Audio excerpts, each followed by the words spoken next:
All right, this will be my last video on the Kaepernick thing, at least for now.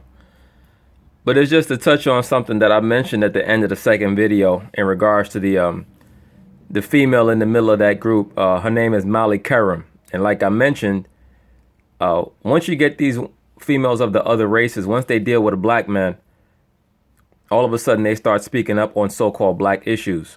And you're going to see how she basically is speaking the words of her man. Her man happens to be this gentleman right here. His name is Jalen Rose. He also works with ESPN, and he has his own show, Jalen and Jacoby. And they were speaking on the Kaepernick issue, and you're going to see him say something. He's going to make a statement, and it's going to be kind of a nebulous statement. But then I'm going to show you where Molly Karam basically mimicked what he said, but she specified, her statement was more specific, and it really showed you who he's talking about right here. Jalen's going to make a statement, and he's talking about somebody. You're not quite sure who he's talking about, but when you see Molly Karam make the same statement, it's going to be very clear who he's referring to when he makes these statements. So he was not approaching this from a position of strength. He didn't just jump on the bandwagon. I give him credit while, again, I was one of the first people to acknowledge his message was cloudy to me at first. I saw the Castro shirt. I was a little confused. It was hand scratching. I saw him at practice with the pig socks and police. I was a little confused, but I'm older than him. We talked about this program. Was he being misled by his better half? Bingo. Bingo. Yes, he was, Jalen. Yes, he was being misled by his other half. Right? Better half. I don't know what that means. He was being misled by his significant other. All right? But just for Jalen to come out and say that, he already knows the answer. But he has to act like he's speculating because, the network that he's on, he can't make those type of inflammatory quote unquote statements. But yes, Colin Kaepernick was led into that nonsense by his significant other, Ness Nitty. For this stance. It got a little clearer. It was started cloudy and cleared up a little bit, but like any movement, you're allowed to find your niche. That's not a movement. That's not a movement. What he did was a borderline protest. Really, it was a tantrum, which is what most modern day social justice Negroes pull. The liberal left-wing blacks, they pull tantrums, right? They cry and they scream and they beg for the so-called white man's attention. That's what they do, and that's what Colin Kaepernick was doing. And once he decided and he got the support that he needed to help give it a vision, I appreciated that he continued to navigate. And here's the thing I want to challenge people to. He's going to get a lot of grief for not voting. I vote. I haven't always voted in every election. I can't front that I've voted 10 times. I've probably voted 4 times ever. The hypocritical part of this, there will be individuals criticizing him for the fact that he did not vote, that didn't vote themselves. I wonder who Jalen is talking about here. Why would he make a statement like that? He must be alluding to somebody that he doesn't want to say their name. But we're gonna get the answer to who he's alluding to. Me not voting. Oh, and by the way, I'm all for democracy. I'm all for the people who gave so much blood, sweat, and tears to put all of us, in particular people that look like me, in a position to vote. But you know what that is? My option. Agreed. Anybody who tells you that they're angry at you for not voting, that's a smokescreen for something else. And you have to check that person immediately because they're a fascist. All right? They think that they're better than you because they do something that you don't do or that they are something that you're not. That's a fascist mentality. All right? And you have a lot of fascists amongst the so-called left wing, so-called liberals, particularly amongst a lot of these so-called blacks. They try to lambaste you with this nonsense and this madness about how you have to vote because our ancestors died for the right to vote. First off, you had many black people back then who did not even care to have the right to so-called vote. Right? Most of that stuff was controlled. You had a certain segment of blacks who were marching for the right to, or for civil rights, for the right to do certain things, to eradicate segregation and these other things. But once again, if our people had the proper culture, we would not have felt as compelled to do that. All right, but that's another topic for another day. Continuing on. It's not mandatory. So I'm able to separate whether he decides to vote in an election where we've seen 4 times the person that won the most votes was not elected president, including this past presidential election. Exactly. And once again, Colin Kaepernick is from California. Hillary Clinton won the election in California because it's done by the Electoral College. A lot of these people don't even understand the voting process, but they're always talking about voting. All right, so his vote would not have made a difference in California anyway. Where are we going here? That relies on an Electoral College, and if you put all of their pictures up, I would deem that 95% of them have a lot in common. And so I'm able to separate whether he votes or not versus how he feels about the United States flag and what he feels the history of it stands for. They're 2 different messages. And lastly, here's what I want to say. For his critics, ain't too many people lifting a finger for charity. Not too many people doing things that are philanthropic endeavors. So when somebody's talking about what he's done in the community or has not done, ask yourself, when did they give back and not gotten paid? Just because I'm doing a paid appearance in the hood, that don't mean I'm giving back. Giving back is when you're not getting paid. Sound like Jalen sending shots at somebody. But we going to find out who he's referring to very soon. And so I'm able to draw the line in the sand, support his stance because it was something that took the season by storm, and he's going to be remembered more by that than he ever will playing football.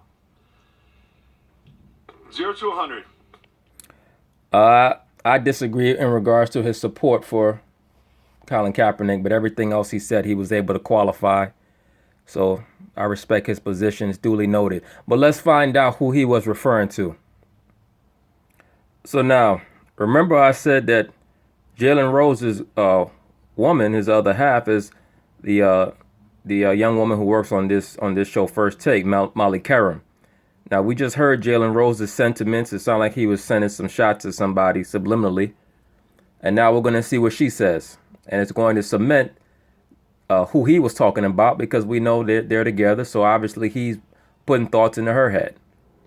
Yeah, and there's one point of order, though. We do not know that he is choosing to stand solely to get a contract. Nobody's spoken to him. We don't know that for a fact. So you can say it appears, yeah, but we still don't truly know if that's the reasoning. And you have to applaud him for trying to be socially active, and maybe he got in over his head and didn't have the depth of knowledge, but... Yeah, following after his woman. Not a lot of other people are doing anything, as you alluded to, giving $1 million. So wait a minute. I do not have... Now you see, she said not a lot of other people are doing anything.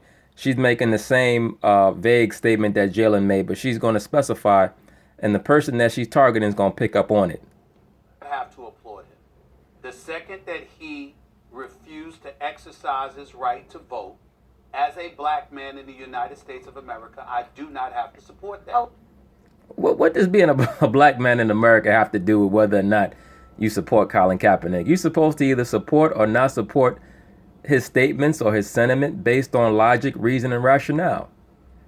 That's how you know this dude is he's something else, man. He's like the feminine energy that emanates off of him is very, very powerful. You could tell, and like he himself always says, his mother and his sisters dominated that household, and you could see it. This dude is he's totally bugged out of his mind. A lot of people didn't vote, Stephen A., and they didn't do anything socially active. Wait a minute. A lot of people didn't vote, but they didn't bring attention to the plight, acting like they were trying to take a stance and be a conduit of change, and then turn around and drop the ball in that regard. Once again, I can't... You don't have the right to define what proper mechanisms for change are. So that your argument is totally invalid. Can't emphasize this enough. There are certain things, I'm just going to put it out there as controversial as it may be. There are certain things in this country you just got to be black to understand. This guy loves to act like he's going to make a stand, a strong statement, and a controversial statement, and then pull the race card all the time. But then he's the first one trying to throw so-called black people under the bus a topic that have nothing to do with black people, he wanted to bring up black people and throw them under the bus, so-called black people. But then he wants to stand there and poll it. See, like I said before in a previous video, whenever Stephen A. Smith has a argument that he knows he cannot quantify, he always brings up the black man stuff. I'm a black man. That has nothing to do with whether or not your argument makes sense or not. It has nothing to do with it. The only way he can make it make sense is if he could pull out the voting records and say in the years that blacks voted, the more that they voted, they got their politicians elected. And these are the positive changes that were made and executed by those elected officials. I guarantee you he has no such data. And the fact of the matter is, when you look at history, when you look at what the movie Mississippi Burning was based on. This dude quoting a damn movie. Oh my God. When you study things of that nature and you recognize the blood, the sweat, and the life, the lives that were sacrificed in order for somebody to have the right to vote, knowing it's the ultimate conduit of change in the United States of America. Unproven. And just because people sacrifice their life doesn't mean that they did it with within a proper state of mind. All right?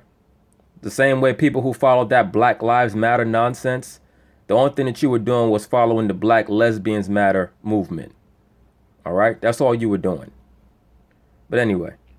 To not vote is bad enough, but to stand up publicly and let the world know you ain't voting, so that is a bigger problem. It's all for naught because he didn't Good, vote. By the way, I don't know, Pretty like, much. to be black to understand. I get the sentiment, Stephen A., but if you're going to point to Goodman, Schwerner, and Cheney, they weren't all black, but they all understood the idea of social justice. Goodman, Schwerner, and Cheney were three white Jewish people who were involved in the so-called civil rights movement. A lot of the protests down south trying to get black people allegedly the right to vote. Has nothing to do with anything. If you know anything about the NAACP, it's been led by Caucasian Jews from its inception. They've always been the ones who have manipulated and dictated the movements of so-called black people. Justice. Colin Kaepernick. I'm talking about the conversation right now in terms of what people are saying. I'm not talking about anybody that's not black couldn't understand. I'm talking about in today's society, but go ahead. You just said you had to be black to understand it. Why are you lying for? Colin Kaepernick's contributions to various causes could be done. His social activism could be done without a broad indictment of the United States with the form of protest he chose. I can applaud Colin Kaepernick's activism and indict his form of protest. And the breadth of our conversation, from Max talking about prison today to Stephen A. talking about the national anthem, illustrates my point. It has been and continues to be about whatever you want it to be. And that is a wonderful way to avoid any productive movement forward. Colin Kaepernick never had a specific point. He never did. He had a protest and that was it. Agreed. Like I said before, the man, so-called liberal left-wing blacks, they have no end game. All they do is throw tantrums. It was a disrespectful protest, and that's the end of it. And he has. No argument I make today is as true or as poignant as what Colin Kaepernick's actions over the last 24 hours have illustrated. And clearly he didn't have the depth of knowledge, but I do give him props for at least trying, unlike some people. She threw another dart, just like her man did. Thank you for being here, Will. Unlike me, not some people. Me, I'm the one not giving them props. But go ahead. Okay, you, Stephen A. That's right. Stephen A. picked up on it because that is who she was referring to. So he was smart enough to figure that out, because that's definitely who she was referring to, just like who her man was referring to. All right. When Jalen said you have people out here who are having speaking engagements and they got to do it for a fee, he was talking about Stephen A. Smith. Because as Stephen A. says, he's a proud capitalist. He likes to get on TV and talk about all this black man this and black that. That dude got to get his money. All right. So they got at him hard, her and her man. The NFL play. And justifiably so. But, you know, this Kaepernick thing is about to be over. His career is done. He took a knee or took a stand on something that he had no idea what he was doing. He followed his woman, and she was uninformed. And that's what happens when the blind lead the blind. All right. They both fall into the ditch. Anyway, peace.